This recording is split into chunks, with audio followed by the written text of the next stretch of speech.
En Apocalipsis 7:9 hay una frase sumamente intrigante. Allí se describe una gran multitud. Son los salvos que finalmente están en presencia de Jesús con vestiduras blancas. Pero de repente dice algo sumamente extraño.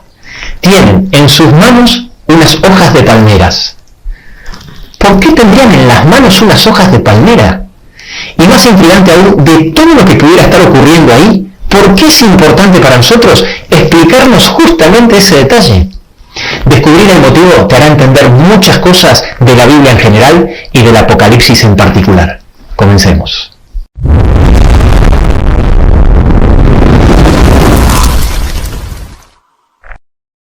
Acompáñame al siglo XV a.C.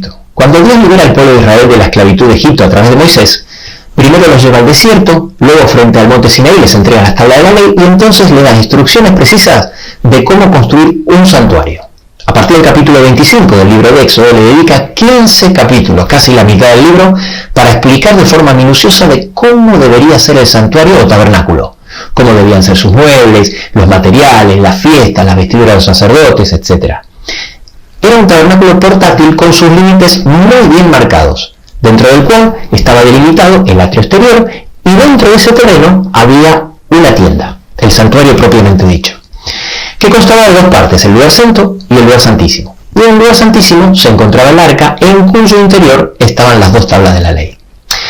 Era un aula, era una maqueta didáctica donde cada día aprendían sobre la obra que Jesús iba a realizar para salvar el mundo.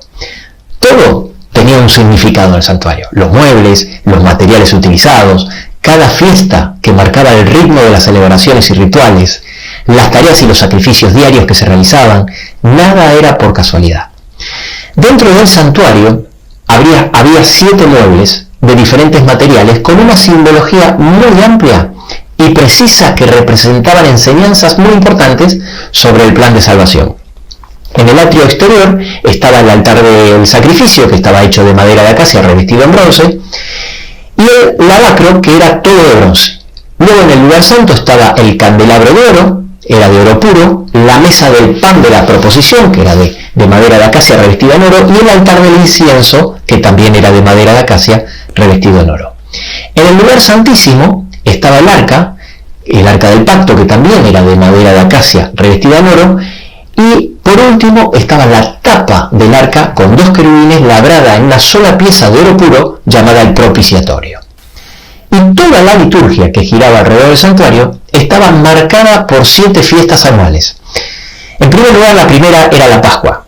Después venía la fiesta del pan sin levadura, la fiesta de las cosechas, o primicias, la fiesta de la semana o Pentecostés.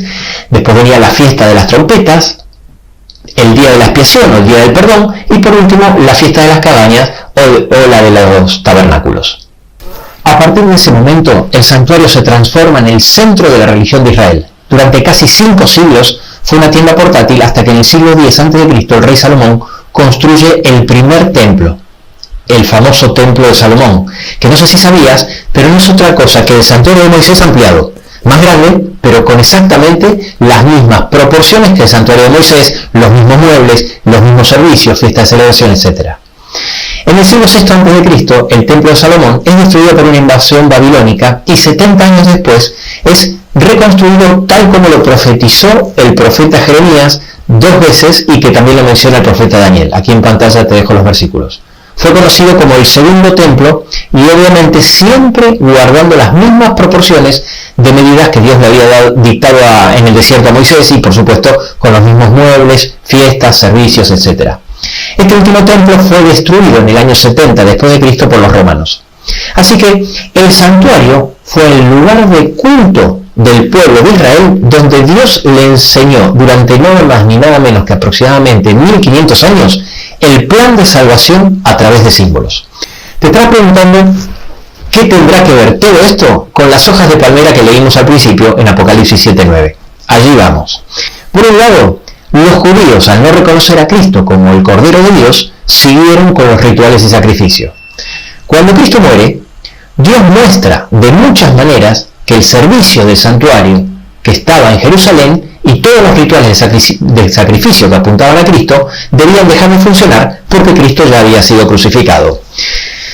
Vamos a mencionar algunas de ellas. En primer lugar, en Mateo capítulo 21, versículo 13, cuando él entra al templo, lo llama mi casa, pero luego, ya finalizando la semana cerca de la crucifixión, cuando se va en Mateo 23, 28, para ya no volver, la llama vuestra casa.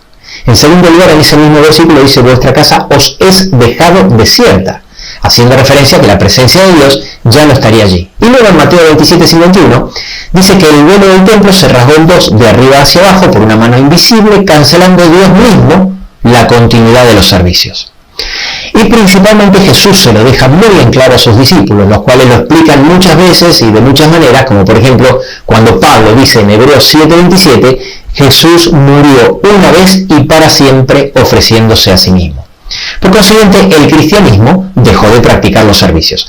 Ahora, presta atención a lo que te voy a decir, porque aquí viene el dato que lo cambia todo. El santuario que Dios le dijo a Moisés que construyera era una sombra o modelo del verdadero santuario que existe en el cielo. En Éxodo 25:40 Dios le dice a Moisés que lo construya conforme al modelo que se le mostró en el monte. Y el apóstol Pablo, explicando precisamente este versículo en Hebreo 8:5, explica que ese santuario de Moisés es figura y sombra de las cosas celestiales. De esta manera, todo lo que construyó Moisés era una representación del verdadero santuario, explicando como una gran maqueta didáctica llena de simbolismo todos los detalles del plan de salvación que realizaría Cristo en todas sus etapas. El rescate más grande, impresionante, complicado y costoso de todo el universo. Pero acá viene lo importante. Es verdad que el santuario terrenal dejó de funcionar, pero cuando Jesús muere y asciende al cielo, Él empieza a ministrar como sumo sacerdote en el santuario celestial, el verdadero santuario del cual el terrenal de Moisés era una figura o sombra. ¿Estás escéptico? Sigue mirando este video y verás cómo todo tiene sentido. La Biblia está llena de referencias que hablan que Jesús ascendió al cielo a realizar una obra como sumo sacerdote ministrando por sus hijos en un santuario celestial.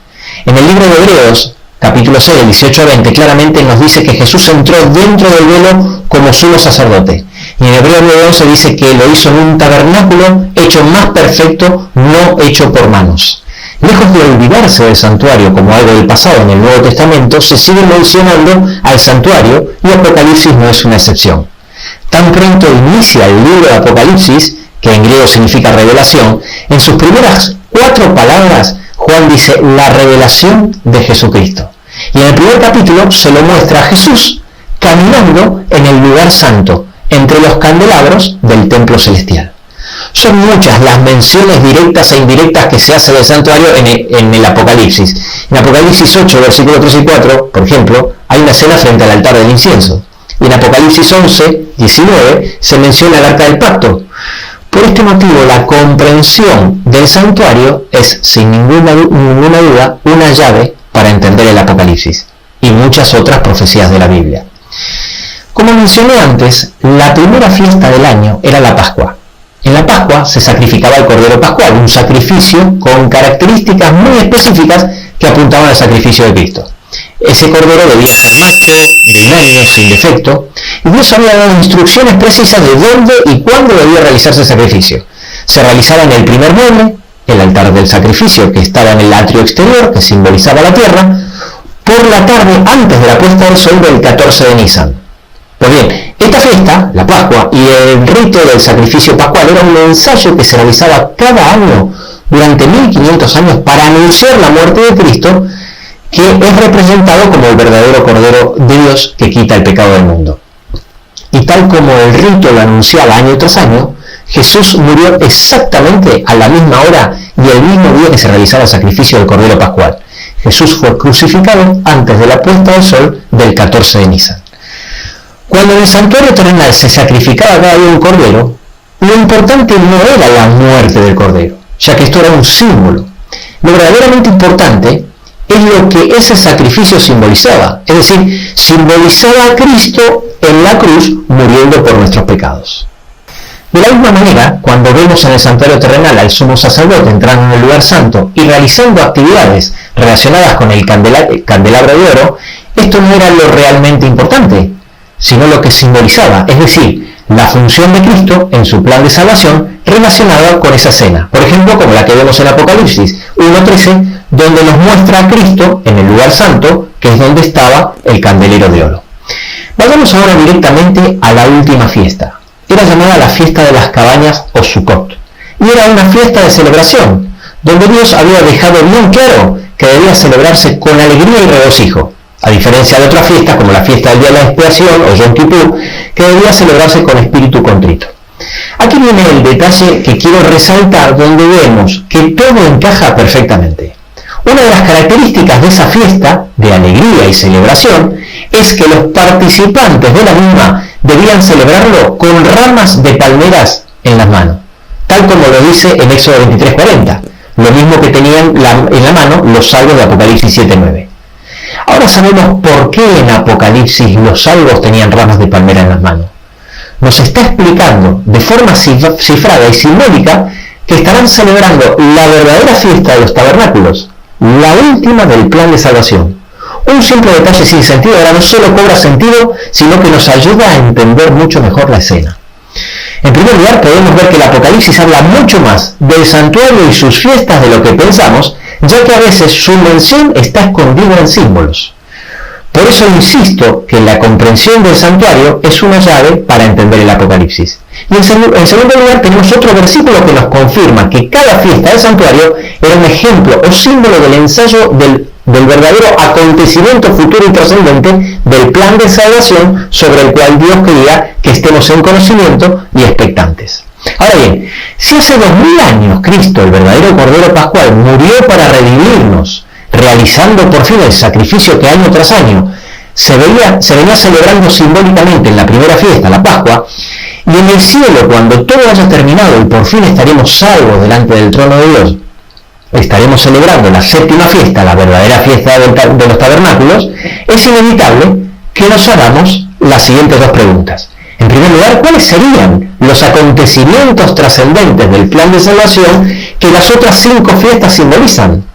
Y en segundo lugar, y lo que no es menos importante, ¿cuántas se han cumplido y cuántas faltan por cumplirse?